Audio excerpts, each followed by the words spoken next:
Hello everyone, and welcome to my General Hospital YouTube channel. I hope everyone is having a wonderful day. Before we begin, please hit the subscribers button and give this video a thumbs up. Brooke Lynn told Chase at the police station that she had enjoyed driving his truck, but he admitted that he could tell by how quickly she drove it. Brooke Lynn told him that she would take good care of the truck, so he gave her a parking sticker and instructed her not to place it on the truck until it had been detailed. Brooke Lynn promised to take care of everything, but she reminded him of their agreement that he would stop by the Quatermain estate after work to say goodbye to Gloria.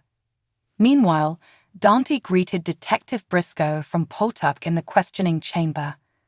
Briscoe stated that he was investigating the murder of Austin Gatlin Holt and had requested interdepartmental cooperation between their police units.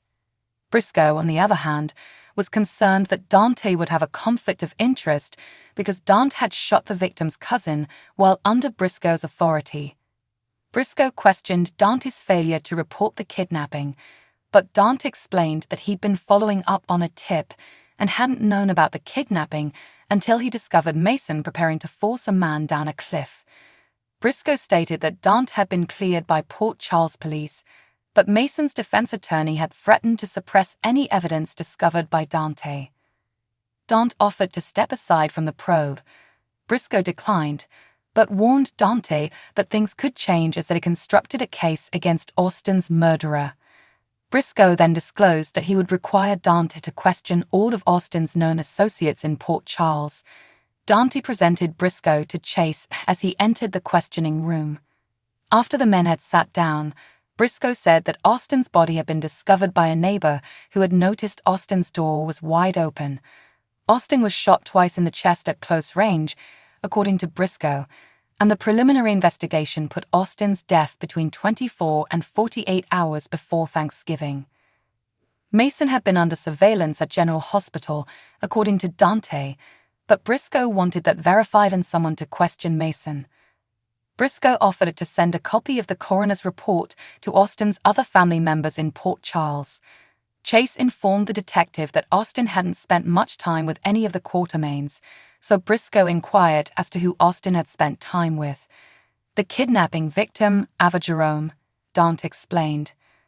Lois and Gloria discussed Gloria's problems with the Russian-based crime syndicate, which began with a heated altercation between Gloria and the mafia boss's wife during a bingo game.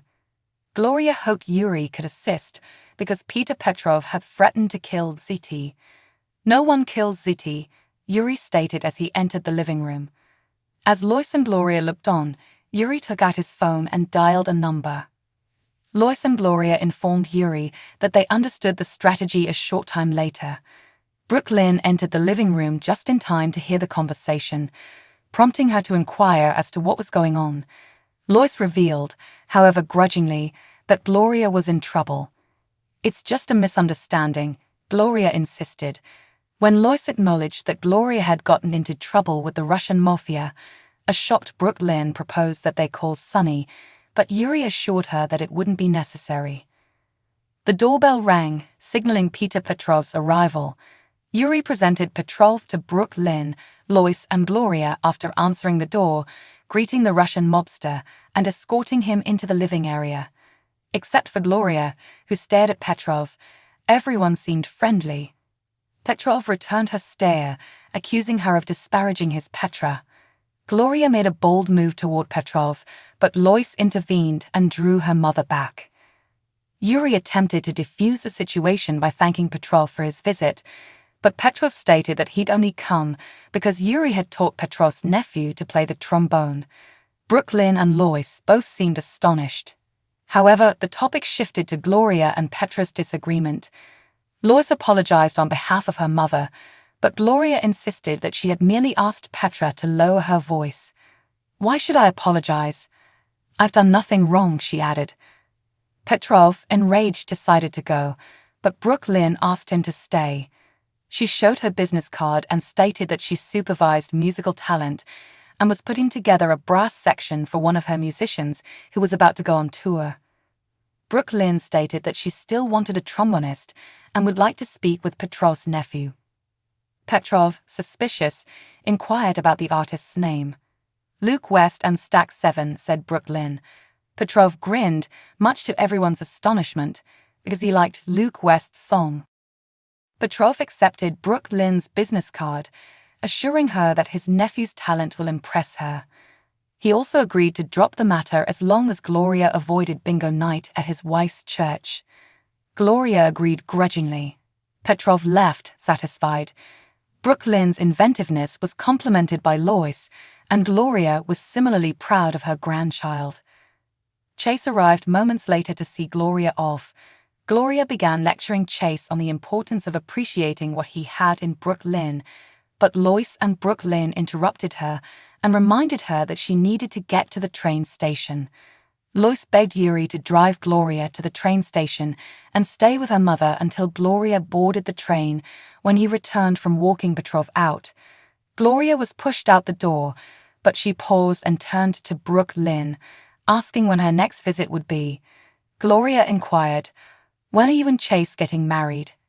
Felicia arrived at Maxie's house to drive James to the Quartermain mansion, but Maxie revealed that Cody had been by earlier and saved Felicia the trip. Felicia removed her coat and entered the living room, where she noticed a stack of wooden furniture parts on the floor, while Maxie worked on her laptop. She inquired about the new furniture, but Maxie complained that it was just another example of her stupid financial decisions. Maxie revealed that she had purchased the desk for Georgie with the intention of assembling it herself, only to discover that she would need to hire someone to do so.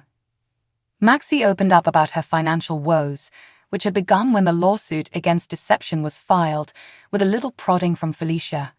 Maxie revealed that she was no longer able to pay off her credit cards and had been forced to make minimum payments while charging more out of desperation. She told her mother that she didn't regret relocating because her children were happy in their new home, but her expenses were higher, particularly with after-school groups, sports, tutors, and ultimately braces. Felicia inquired whether things had improved since the lawsuit was dismissed, but Maxie indicated that it would be months, if not years, before Deception was no longer operating at a loss. Maxie admitted that she had never been very good at budgeting or being economical, which had exacerbated the situation. Felicia took out her pocketbook, but Maxie was adamantly opposed to accepting money from her mother. Felicia contended that making minimal payments with a 25% interest rate would never get Maxie out of credit card debt. Felicia said that she and Mac would look through their retirement portfolio to see what they might sell to help Maxie get out of debt, but Maxie argued that it was her problem to solve. Felicia reassured her daughter that she had nothing to be ashamed of because credit card debt was pervasive, but she offered to negotiate a repayment plan once Deception was doing better. Maxie requested time to consider things through to ensure that it was the best answer, as she didn't want to bail herself out at the price of Mac and Felicia. Alexis returned to the Port Charles Grill, looking for her phone, but she noticed Molly talking to a woman at a corner table. Alexis sat down after retrieving her phone from the bartender. Meanwhile, Claire, the surrogate matching agency representative, handed Molly a folder with potential surrogate candidates. Molly acknowledged that she was relieved to have more options, but she noted that she would need to consult with her husband first. Claire advised Molly to take her time because this was a major decision. Alexis approached the table after Claire had left. Molly was taken aback to see her mother. Alexis explained that she'd returned for her phone but waited because she realized Molly and the woman were having an argument. Alexis had also noted Molly's hasty closing of the folder when she saw her mother, but she told Molly that she didn't have to talk about it. Alexis wanted Molly to know that she loved and supported her, and that she was available whenever Molly needed to chat. Molly instantly opened up to Alexis and informed her about the agency. Molly also disclosed that she had no idea she'd had the encounter with Claire. She said that the miscarriage had been devastating for both of them, but TJ was concerned that going through it again might lead to further grief. Molly had felt the same way until she met Dr. Navarro. She told Alexis about her conversation with the doctor and how Dr. Navarro had given Molly hope, prompting Molly to accept the meeting with Claire.